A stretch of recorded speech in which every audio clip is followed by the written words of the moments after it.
All right. Well, I'm pleased to be joined with Julie Sjordal, CEO of St. David's Center.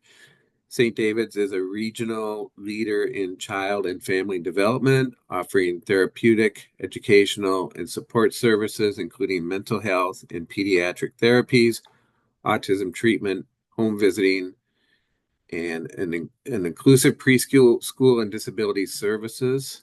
More than 4,000 children and families access these services at St. David's Early Intervention Centers in Minneapolis and Minnetonka. And you have another facility coming soon on Nicollet Mall at the former YWCA site, which we want to certainly talk about that. But Julie, thank you for joining me today. How are you doing? I'm great. Thank you for having me. It's an honor to be in this conversation with you. Well, absolutely. It's great to have you. And so I want to talk to you a little bit about some of your real estate projects and building improvements on your plate. But I was wondering if first I gave a little just a brief introduction, talked a little bit about St. David's Center's mission, but I was wondering if you could tell us a little bit more about the history of St. David's Center and how long you've been in business as an organization, and take a little bit of a deeper dive into your mission. Wonderful. Yeah, I'd love to.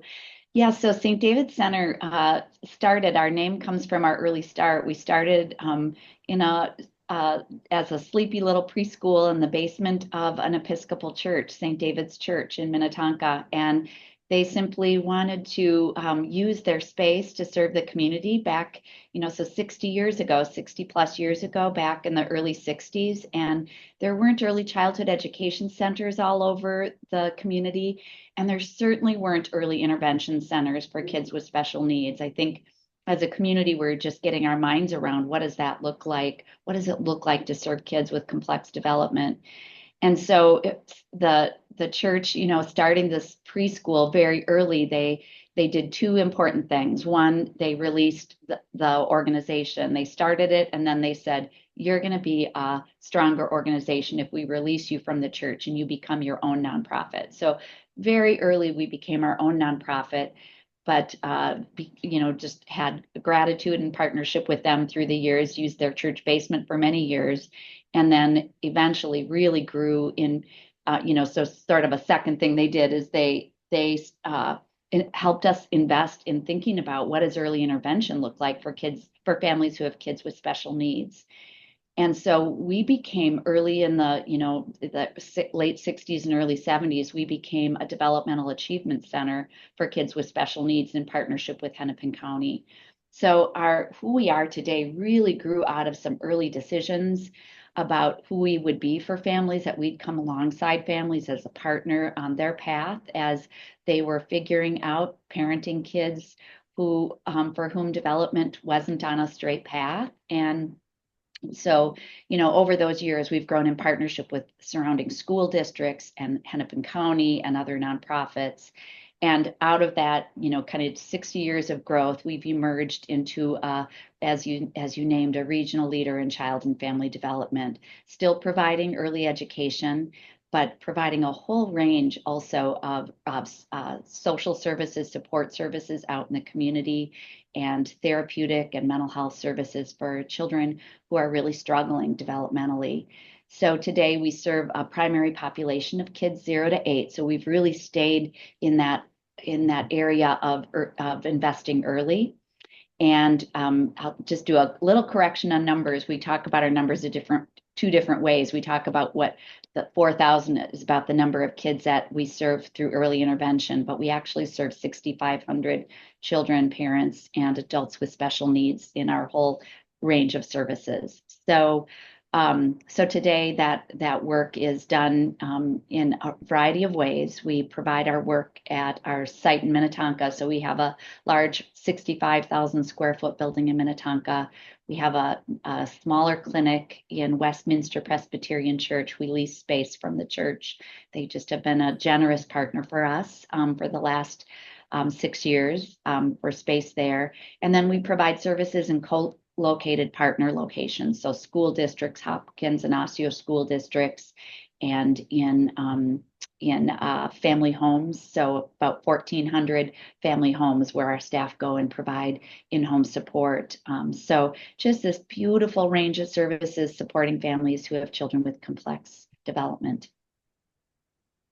And so tell me a little bit more about your Minnetonka facility. You started out pretty humble beginnings there, and now you have you said 60,000, 65,000 square feet there. Yeah. Tell me about how you grew that facility and when that took place. That sounds great. Yeah, we purchased that facility from, it's an old Hopkins school building. So we purchased it in the late 80s.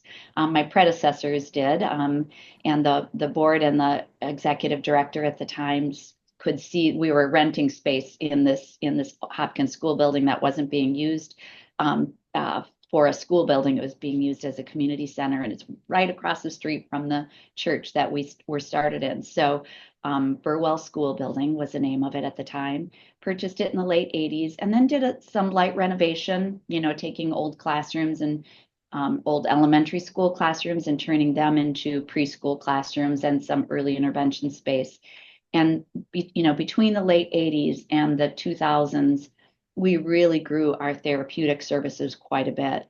And so we started a capital campaign in 2011 and to fully renovate and expand the building. We were out of space, and it was kind of one of those things that we had this old school building and we had these state of the art services, and they weren't hand to glove, and we needed the building to really reflect the way the organization had evolved. And so we started a campaign in 2011 and raised funds two ways. We raised capital funds through philanthropy. So we started a capital campaign, and we looked to the state for GO bond funding to be a partner as well. So just public and private partnership in terms of investing in this building to really have it be what it should be for the community. And so we renovated it in two phases, 11, 12, and then again in 2015, 16, ended our renovation in 15, 16. So, taking this old school building and building a whole therapy wing for occupational and speech therapy, building a mental health wing and mental health day treatment classrooms, and keeping a section of the building as a preschool. So when we did that building, our architects, Pope Architects are the team we've worked with on a few different projects now. They asked us in our first couple of meetings, they said, "Are you a education center or are you a clinic?" And we said yes and yes, we're both. And we really need this building to feel like a welcoming education center and be aligned with our deep end and beautiful clinical services for children. So the building is just thriving. About 2,000 kids are served out of the building annually, and we just have amazing services taking place: mental health, occupational and speech therapy, and educational services. So you worked with Pope on that, on design. Mhm. Who did you work with on construction? McGough Construction. So they've been, both of those firms have just been wonderful partners for St. David Center. So we worked with them in both phases of construction. And then as we started evaluating the opportunity to buy this new building, we reached out to both of them and said, "You know us well. You knew how to work in that building as we still provided services." I mean, our construction was done in that building while we still provided full range of services. They were just amazing partners, knowing how to phase and keep the building safe and really, cordon off sections of the building to do renovation. It was really, really wonderful work. So we knew we'd want them for partners again. And tell me about it was announced fairly recently that you acquired the YWCA Mhm. building on Nicollet Mall in Minneapolis. Tell me about that. How did you become aware of that opportunity? Yeah, so that was a surprise and an interesting evolution and has what's emerged as a great opportunity for the community. So back in, about a year and a half ago, we could see our wait list growing month over month, just, desperate calls from families. Today, our wait list stands at 2,000 kids waiting for St. David Center's early intervention and treatment services. And so we just started evaluating it as a board and leadership team, saying we need to find space, whether it's leasing space or beginning to look for a building somewhere in the community. And because our clinic in Westminster Church is right across the street from the YWCA building, one of the places we looked to is YWCA. We started asking them if they might have some space to lease to us so we could grow our services and grow a partnership with them because they have a childcare on site in the building. And so we started that conversation, I would say, in the spring of 2023. And I think July or August last year, the building went on the market. And so we just paused and said, is it a building we could get? We're a nonprofit. We do not have deep pockets. So just this question of would this be a building that would even be feasible for St. David Center to purchase? So we met with the CEO and CFO, and my CFO and I did, and just said we'd like to just know more about this sale, and began down that pathway, and hired a owner rep and at NTH. And we started down the path of evaluating whether we should make an offer. And every one of my board members toured the building, and we entered into a pretty deep end due diligence period. We needed to know whether there was any opportunities that would cause significant risk for us in this building, and made an offer in November. And our offer was accepted in February, and finished our due diligence period and closed on the building in July. So, and it was a complicated sale because the building had GO bond funding that was that goes with the building. So the building really had to be transferred with Hennepin County and MMB permission from in order to go from the YWCA to St. David Center. So we worked a really thorough process with our attorneys at the table, and we received full permission and endorsement from MMB in Hennepin County, and our closing went through in July. Wow. So you were actually initially looking to possibly lease some space, and then the building actually went on the market, and what an opportunity.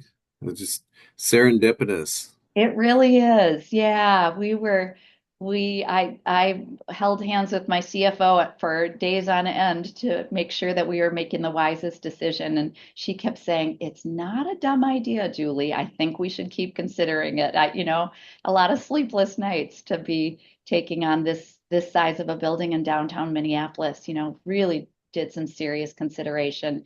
And every one of our board members and my leadership team felt confident it was the right decision at the end of the day. So that felt great. So what's the status of it now in terms of the building improvements that you're planning to make?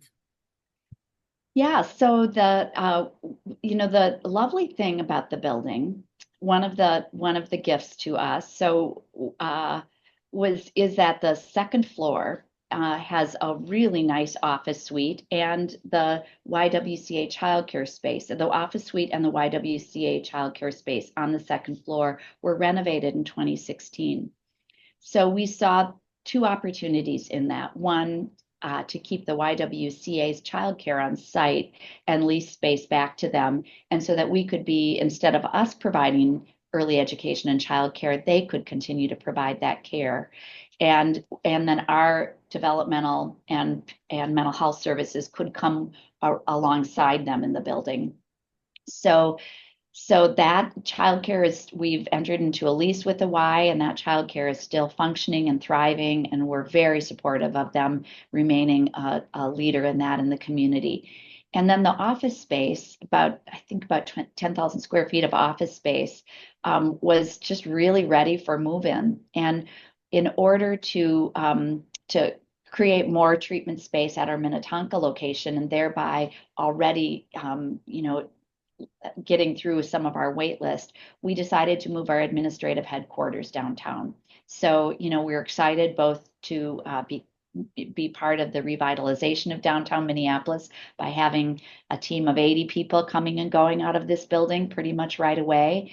And really excited that that would alleviate some office space or we'd be able to give some office space at our Minnetonka location and renovate that space into more treatment space.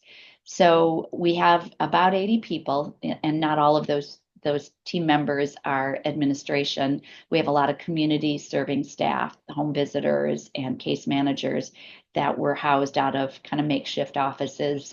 We had to close the office during COVID and rented some space at a church. And so we were able to close that lease and bring that whole team of case managers and home visitors and our administrative teams into our downtown office. So we have hybrid officing models. So people are coming in a couple days a week and just really loving the opportunity to be in downtown Minneapolis and have really really nice office space. So that's what's happening out of the building right now, and we're in a master planning process for the rest of the building. So we're using the second floor, but there's two other floors that need full-on renovation. You think about what this building was used for. Much of it was an unutilized fitness center. Before COVID, I think it had a lot more use and never really recovered after COVID. So we're taking, two floors of an unutilized fitness center, and we're developing a master plan to have use every last inch of that 100,000 square feet and build our treatment service spaces for our treatment services to take place. Fantastic. And you're again working with Pope and McGough on We this. are. And Mm-hmm. And yeah. NTH is our owner rep, our project manager Mhm. on the project as well. And the third and final phase, I believe, everything will be complete by the end of 2026. Is that the timeline? That's our timeline right now, and that will certainly be dependent on community will to fund it. So we're very actively in a capital campaign, and we just received Hennepin County approval to be part of their legislative platform to make a request of the legislature, the state legislature, for a bond to be in their bonding bill. That we hope passes in 2025. So, our phased construction will all be dependent on the success of both bonding request and our capital campaign. But And right now, the plan is to be done by end of 2026. can you share a little bit more about the capital campaign and how much you're hoping to raise, that kind of thing? Yeah, so the capital campaign will cover the purchase and the full renovation, and the bonding bill will be a piece of the third phase of renovation. And so, all in, we're looking at around a $30 million campaign for the whole expansion project.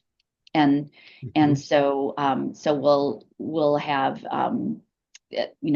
as our master plan, that's all based on an estimate with a master plan. As those details get more fleshed out, we'll have a more exact number in the coming month or two. And so you mentioned 2,000 children on your wait list. Now, this will take Yep. a big bite out of that, I assume, It sure right? will. Yeah. Yeah, we are anticipating once we're in fully renovated and in full operations here, we're anticipating that 2,000 kids a year will benefit from the work that takes place out of this building. And so there's a lot of demand for services. I was wondering if you could touch on that a little bit, not just from St. David's perspective, but in general about the need for children's mental health services, especially since the pandemic. I'm sure there was a spike there in terms of the need. And so how does that correspond with the available facilities and services out there? Yeah, so if you think of 2,000 kids on St. David Center's wait list, let's multiply that by all the organizations around town that are serving kids. families will call us and say they're on 2 and 3 wait lists, that it's just really hard to get access to the kind of help that they need if their children are struggling. And so, yeah, I think it has something to do with COVID. I think it has to do a lot to do with stressors on families, and I think it also has, we have a growing understanding in the community about the importance of mental health and the importance of early intervention. And so the idea that we're waiting till kids are 11 or 12 to get access to services is just not. We miss an opportunity. We miss those early years when their brains are so malleable and they're just really their early experiences are the foundation for their learning and for their mental health the rest of their life. And so I think that understanding in the community is making families just really say, I can see something that my child's struggling with, and I need to do something sooner than later. We also have a huge problem in our across the nation issue with preschool expulsion. It's Mm. we are, and it really comes out of the when kids' behaviors are such that they can't be successfully managed in a large group setting. We have, centers. I don't blame the centers. I think that our system, it's really a hard system to help kids with complexities in. And so these some of the centers will just say, I can't successfully keep this child safe, and so I think you're going to have to find another place to go. And then that ends up providing, giving that child a school failure experience before they even enter kindergarten. And just them kind of in their working model in their brain, when they're looking at acting, they're dysregulated or they're afraid because of what they've experienced, or because they're not understanding the world with the way their peers are, perhaps because of a disability or issue in their life. Sometimes their behaviors get big and look scary. And if that gets is their pattern, and then they get kicked out of a child care center, then that's just going to keep that pattern going over and over again. So we really want to break that through solutions that St. David's Center and some other organizations in the community offer as well. One of those solutions is that we offer a day treatment model where kids can come into a small group setting. It's maybe 6 or 7 kids instead of 15 or 20. And it's not one teacher, it's a mental health therapist and a mental health practitioner, an occupational and speech therapist, where with that set of disciplines, all working with that child, helping them learn to use words when they're afraid, and helping them to understand their emotions, and giving them opportunities to enter into relationships successfully, helping them navigate the a conflict without getting big. All of those things are part of what can happen in a small therapeutic setting. And so our hope is that by growing here, we'll be able to offer way more of that kind of work to children who have needs. Hmm. Is there sometimes pushback from against organizations like yours when they want to expand or put in mental health because of the unfortunate stigma associated with, we don't want that in our neighborhood, that kind of thing? Are you aware of that? We haven't experienced that. I think the truth is that our work can look a lot like a school, because you think about our Minnetonka location, it's an old school building. So I don't think families would look at it and go, some really hard things are happening in that building. They Mhm. look at the energy and the children playing successfully on the playground, and they look at the families coming and going, and I think they're really proud of what's happening there. And so I feel like the stigma around mental health is starting to quiet, Hmm. and that the community is starting to recognize that how important it is for us to be thinking about healthy development, and mental health being part of that. That having a healthy mental, a healthy emotionally, um, emotional system is part of good development and will help kids learn. So I think that stigma is quieting. That's At least I that's hope great to so. know. No, that's great to know. And I know that you serve children, but just from my reporting in the Minnesota construction industry, obviously children don't work in construction, at least they shouldn't. But Yeah. in the construction industry, there is certainly growing concern too about mental health and getting Mhm. construction workers the help they need if they're struggling with depression or anxiety. So I can I can see it there, just kind of across the spectrum Mhm. that there That's is that's more. lovely to hear. We'll be a Yeah. better we'll be better for it as a whole community if we really take that stigma off and just recognize that it's sometimes just all people need is support and help and some a therapist to help them find their way, you know. Yeah, absolutely. Well, Julie, you've covered a lot of ground there and great information. I'm glad that you're going full speed ahead on your project there at YWCA and Nicollet Mall, and sounds like good luck with your capital campaign. Thank And you. any other final thoughts before I let you go? Hmm. I think I think it's I'm just grateful for the opportunity to be able to tell the story. This project is going to be successful if there's community will to get behind it. I don't have 30 million, and it's the community will that will help us be successful in it.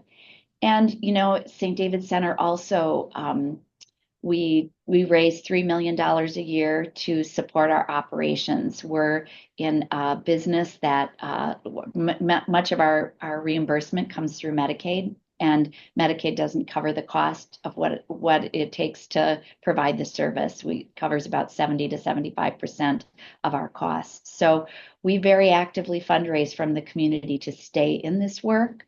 And so I think I would just ask at the end of the day that listeners know that we're at year end, and all of us are looking to the community to say, stay with us, to, you know, to make our the children, to give children the opportunity in our community to have access to these kind of life-changing services.